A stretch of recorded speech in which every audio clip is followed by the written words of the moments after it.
Hey everyone, welcome back.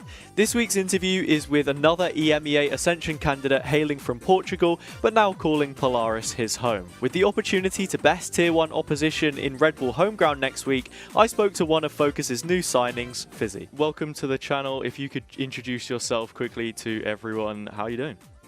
Thank you for having me here. So my name is Fizzy, I'm the new player for FOKUS, and I'm very happy to be here. Yeah, it's a pleasure to have you on. We'll start at the beginning before we look towards the future of where your career is headed at FOKUS. How did you get started in esports? I just started playing some CS back in the day. I was missing school just to play, a few games a day. And over time, I never really had anything professional at CS. I was just playing more for fun. And over time, when VALORANT came out, I just decided to test out the game. I really didn't enjoy it. I was just playing it just to, like, make fun of it with my friends. I don't know, it's a really stupid. I think that's how most people felt back then. But ultimately, I ended up enjoying the game a lot, and yeah, got my first team. And from here on out, I was a VALORANT pro player. Yeah. I mean, this next question maybe comes as a little bit of a curveball, but I'm wondering, and I've got to ask the question, where did you get your name from? Were you just like drinking a can of Coke one day and you thought, oh, this is kind of fizzy. Oh, wait, that's the name. Or like, where did it come from? Was it just sort of a random name that you picked? It's a weird story, but when we were in like 5th class, me and my cousin, we just changed school, and we met up with our, now good friends. And they just started giving us out some nicknames. And my cousin had like a weird word in his shirt. I don't know, it's a Portuguese thing. And they gave him that nickname. But for me, they were like fully random, and they just, yeah, you're Fizzy. And yeah, from there on out, I've had some iterations, some really cringe ones on CS. Yeah. I was What's named... the cringiest one that you've had so far? Bro, it's called Hellfire. Okay. It was back in CS. This is really cringe. Yeah. But then I changed it to Fizzy again. So. Nice. With the classic XDDD at the end, because you need it, right? It's a necessity. Of course, that name then grew a bit of notoriety. I think you had quite a lot of rep in the early days of VALORANT, especially for being one of the sort of top ranked players. How did you move away from that into the professional circuit and start to get offers for teams and play in organized pro play rather than just pressing the rank button and climbing the ladder? Well, the one reason I got to VALORANT as a VALORANT pro player is I was playing ranked, of course, and I met up with TugaTV back then. I was just a little idiot in ranked, just having fun, just making memes, and he really enjoyed me. And during that time, there was a spot missing in For the Win back then, and he asked me if I wanted to join. And it was like my first paid salary position, I guess. And I was like, yeah, why not? And yeah. Started there. Yeah, enjoyed it so much that you kept it going, right? What would you give advice-wise to ranked players that want to then make it as a pro instead of just, cutting about in the ladder and whatnot? Obviously, back then it was a bit different because there was not too much competition, but I feel like here now, just don't rush things. I mean, if you really like it and you really want to get there, you'll eventually get there in time. Just put a lot of hard work. Don't be an idiot in ranked, because... it happened to some people, it ruins their reputation, and yeah, just play normal, don't give your, I don't know how to explain it, just don't overdo it too much. Yeah. And if there was one thing that you could change about the rank system as it currently is, what would you add, what would you take away? I don't know, I feel like a rank reset would be enough right now, because there's, especially in the early start of each season, I feel like there's a lot of players that shouldn't be there, and obviously by the end of the season, there's still some that shouldn't, but I feel like a rank reset, like a hidden MMR reset, should be good. Because there's some players that haven't played in like years, and they queue up and they're in like high elo somehow. Also, something else would be like, I don't know, there's way too much toxic people in ranked. Yeah, it feels like it's a bit hard to deal with that one. Every new update that we get from Riot, there's some kind of tweak to adjust with AFK or toxicity or something like that. So hopefully it will improve. Then moving on to your pro career, of course, you spoke about playing with Tuga. You had spells on BDS, Movistar Riders last year, but perhaps it didn't work out as well as you would have hoped before you moved towards Soar. Why do you think that was? And is there anything that you learnt massively from those experiences on different teams? Yeah, I'm not gonna lie, in the early start of my career, I was not as devoted as I am right now. I was what you call it, I was lazy. I wasn't like really giving my 100% into the job. And it showed on some teams, for example, the first iteration of Rebels, where I got benched because I'm just gonna say it, I was lazy and didn't really work too hard. And for the other teams, it was not like that, but it was obviously some resemblances of it. But for example, on BDS and Movie Stars, we were just given out like split contract, so it's basically split one. If it doesn't work well, your contract just ends and they don't want to re-sign with you. And obviously with BDS, there was like this massive choke at the end that it still haunts me to this day.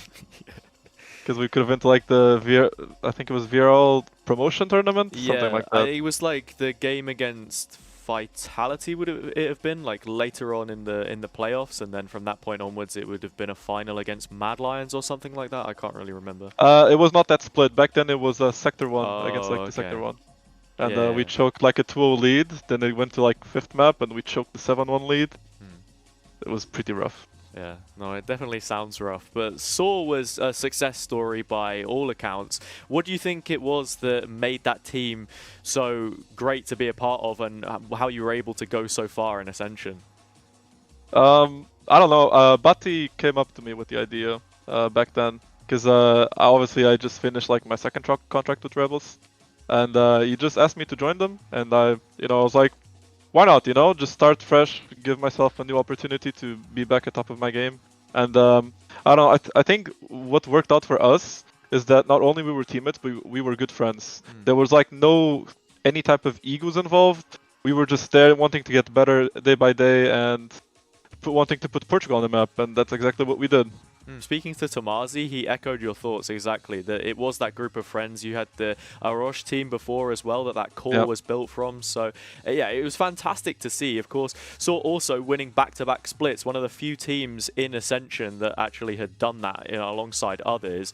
What was the rivalry like against GTZ? Because a lot of people said that it was sort of those two teams at the top. There was quite a bit of a back and forth. How was it being a part of that?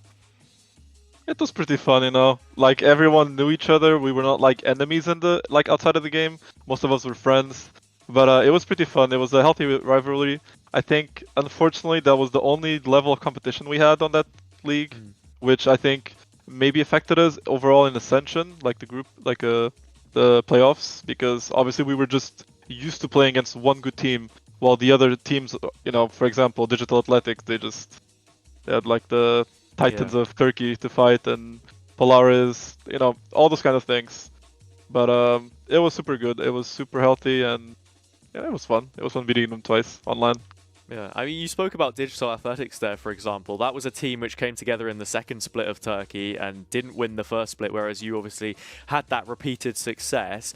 Then heading into Ascension, you said that maybe affected you. Lots of people underrated you, and from speaking to Tomazi as well, this was a big motivator for him. How exactly did you react to the response from the community, some of the tier lists and whatnot that you'd seen before the tournament began?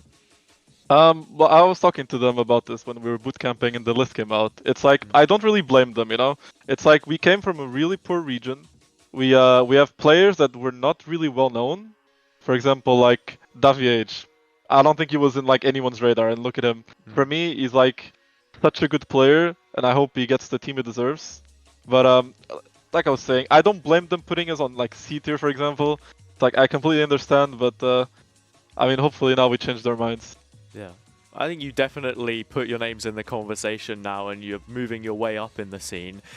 What was it like preparing for those games? You mentioned the boot camp there a little bit. What did you do to alter your preparation to be ready for those matches on stage at Ascension? We were just reinforcing our maps. We did not have the best map pool.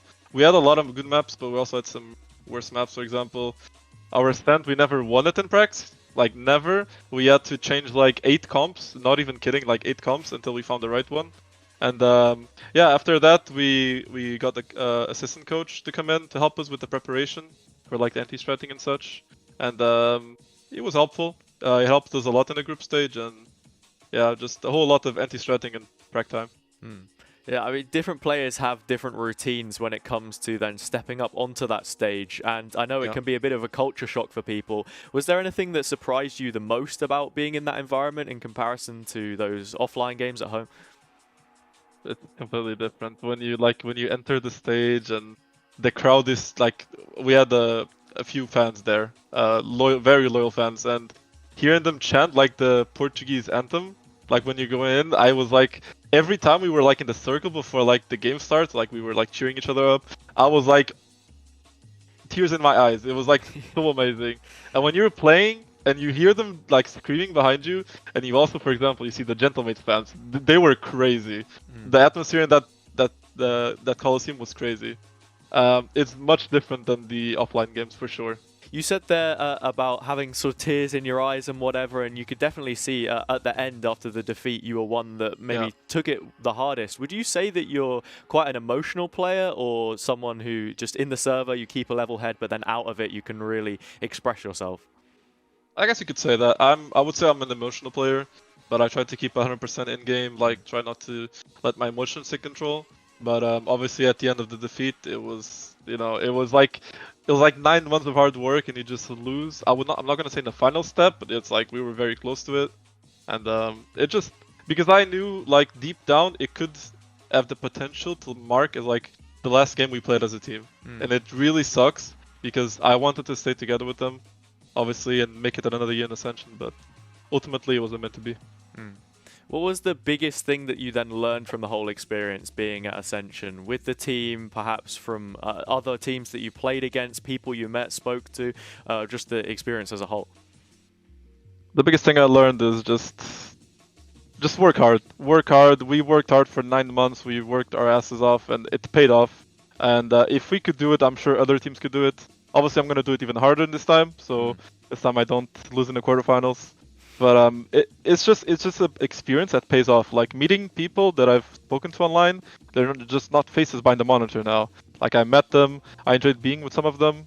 Not that I enjoyed not being with other people. I just met some, obviously, and it was super fun. It's an experience that paid off.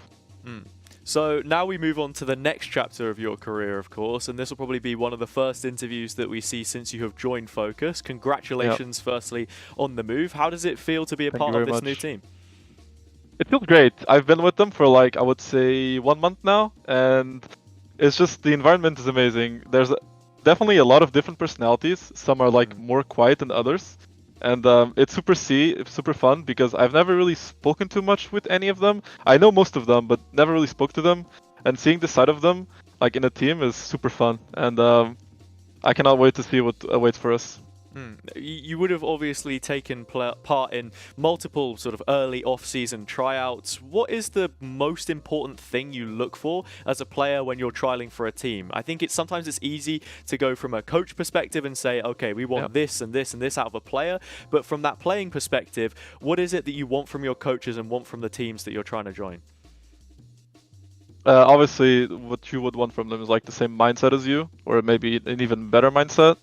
And yeah, that's pretty much it. You just need to have the same goals aligned, have the same kind of hard work that you are looking for, and yeah, something like that. Nice. What was the craziest rumor that you heard about either yourself, maybe someone else, if you can make sure that this isn't a rumor that's actually going to happen or whatever, but anything that you saw on the timeline where you're like, I'm not going there. What is that about that you've seen during the offseason so far?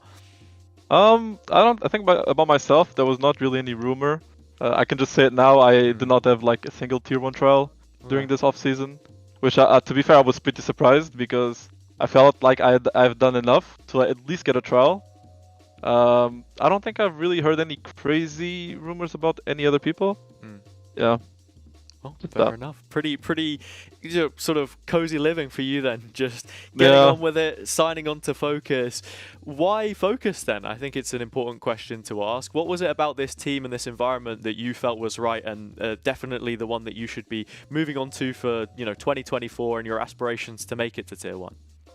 I saw some of the players they wanted to trial and some of the players they wanted to keep. I've never played with Lewis, but I've seen his highlights on Twitter, and his aim is pretty clean. I've never really spoke with Lime or know about him, but seeing him on Prax, I really didn't know too much about him, but like seeing his first scrims, him on Duelist, he's crazy. Like he's actually super good. It's super underrated player. Then I saw they wanted to get Alorante, and I think we all know how good Alo is. And then I heard about Cider as well. I've never really spoken to Cider either. I was super pumped because the coaching staff behind FOKUS is really good, and I feel like with these players and myself in the team, I feel like it could really go super far. And yeah, that's pretty much it. I feel like it's a really good move for us and for me, and cannot wait to see what happens now. How would you describe differences between playing in this team so far for the month that you've had in comparison to Saw? Is there any things that you would say is a lot different, things that are the same, that are also good and you can see the potential of? There's definitely different things. For example, in Saw, we barely played full time because Thomas he had school for like the longest period, like 8 months. Only like the Ascension times we had like full days. Like here's completely different. Like before I used to wake up at like 1 p.m. or something, now I have to wake up at 9. It's super crazy. Yeah. I feel like I really enjoyed the schedule because you get to like enjoy most of your day as well after Prax. Nothing changes much, to be honest. I feel like we have like some team bonding nights which are pretty fun, you know. Nice. Just getting to know each other outside the server is really good. And yeah, the schedule is a big difference. Yeah, so in some ways it would be a difference in like team culture, I guess you could say, sort of the earlier days, and then trying to like have that bonding time to bring build up that friendship that you spoke about and was a great asset to the Saw team from before. Something else that we'd need to mention then, looking at the roster of players that there is, Alorante coming in as being a well-known Sentinel player from DAC, previously on MOUZ. You, of course, usually holding that mantle when you were back playing before. Now you're on Smoke's more of a controller role. What's it been like shifting? I've spoken to some players before where they say that it's quite a natural fit because it's still about being that anchor and holding on to space sometimes. How have you sort of gravitated towards it? How's it felt for you? When they mentioned it to me, I was a bit surprised because I thought I was going to be the Sentinel of the team, but when they said Alorante was in, I was like, yeah, I understand. It's like, you know, he's really good, I'm really good, but I'm also really good on smokes. I played for BDS, I played Smoker. I've obviously had a lot of experience from ranked as well, because nobody likes to pick smokes in ranked, so I'm just like, you know, their feeling. It's like you said, I feel like on smokes, I can even anchor better than the Sentinel, because there's a lot of, your kit allows you to like, you know, hold off better choke points and stuff like that. And I'm really happy to be Smoker, honestly. I feel like it's an even better role than Sentinel for me, because I can be even more of a rat, which I enjoy. Yeah. And yeah. Oh, looking forward to seeing some of those Omen outplays, perhaps, if you've got some TP tech lined up for us, but we'll just have to see. In terms of calling structure, then, this is one of the last things I wanted to talk about. Lewis was the IGL for the team before in the previous couple of splits when they were challenging Apex at the top of the league. Now we have Cider coming in as well. I believe he's taken on a bigger role in terms of calling some of those rounds. What is it like in that team environment, and how are the ideas strung together? So far so good. I've been enjoying Cider a lot as an IGL. I think he has really good potential to be one of the best in EMEA, even in the world, really. It's good because Lewis also previously, like you said, he was in the IGL in FOKUS, and he contributes a lot to Cider in that sense. So there's no shortage of calls, no shortage of ideas. It's really fluid, and not only them talking, but obviously me, Lime, and Alo. And obviously Pal sometimes. Pal and Johnny Lobster chipping in as well. I feel like right now we're in a really good journey. Not journey, would you say? A really good path to success. And that path, of course, leads you to the sunny shores of Polaris, the Northern European Challenger League. Welcome, firstly, to the division. What are your expectations for it next year? And I feel as if I'm sort of hanging on this answer here as well, because I'm not too sure what the competition will necessarily look like. I've heard rumours, as you will have as well, of what some of the other teams have lined up, at least in their trials. Did you watch much of it last year, last couple of splits? Is there anything that you're looking forward to? I feel like it's gonna end up kind of being the same as VCL Portugal. It's like it's gonna be like these two top teams just battling it out, because you know most likely that they're gonna be like the finalists. For example, we have pracked a few iterations of Apex right now, and obviously it's just Prax, but it looks like they're going like in the right way to make it at least a decent team. And I feel like it's gonna be like this again. It's gonna be Polaris and FOKUS at the top, obviously FOKUS. But I hope whoever watches this don't like blame us or anything. This is just my opinion, you know. I feel like it's gonna be like this again, and definitely gonna be interesting. It's obviously, like I said, it's the same as Portugal, but obviously the level of gameplay here is much higher. We pranked some of the teams there, and they're not bad. I think they're really good, but I feel like it's gonna be the same all over again. Yeah, I think you do get quite a bit of that. You have the teams that are orged at the top, and then there's always going to be a few more like free agent teams and whatnot floating around the mix. How are your thoughts and feelings coming into some of those matches? Because I imagine you perhaps haven't scrimmed them so much at this point in time. There can be that lack of consistency in the rosters. It can throw you a curveball here and there. How are you preparing for that? We're preparing with them like they were Apex. Obviously, we're not gonna underestimate anyone. I feel like even though they don't have an org, they still have that drive to win. And for them, it's even much better for them because imagine they win, they win against like the only org in Polaris, and it's like a massive boost of confidence for them. But yeah, I think it's gonna be super fun. We scrimmed a few teams. They have like insane individual firepower. Let's see how they do in the Polaris League. Yeah, we'll have to see. Finally, I'll leave you with this. If you have any shout-outs to anyone that you'd like to mention, or perhaps a message to people watching from the Polaris side of things that perhaps haven't seen you play before or weren't watching Ascension, that what can you offer for them coming up into the next year? Well, I'm just going to say to Apex, I couldn't beat you in Ascension, but I will beat you now and give FOKUS their first win over you. Okay. And yeah, just the fans, thank you for supporting. I know there's already some of you in my chat when I stream on Twitch. You guys somehow know I'm on joining FOKUS. But yeah, it's going to be great playing for FOKUS in this new year. New split, sorry. And new year, of course. Yeah. But yeah, thank you. All right. It's been an absolute pleasure having you on the video with Fizzy. Thank you for joining me. Thank you for having me.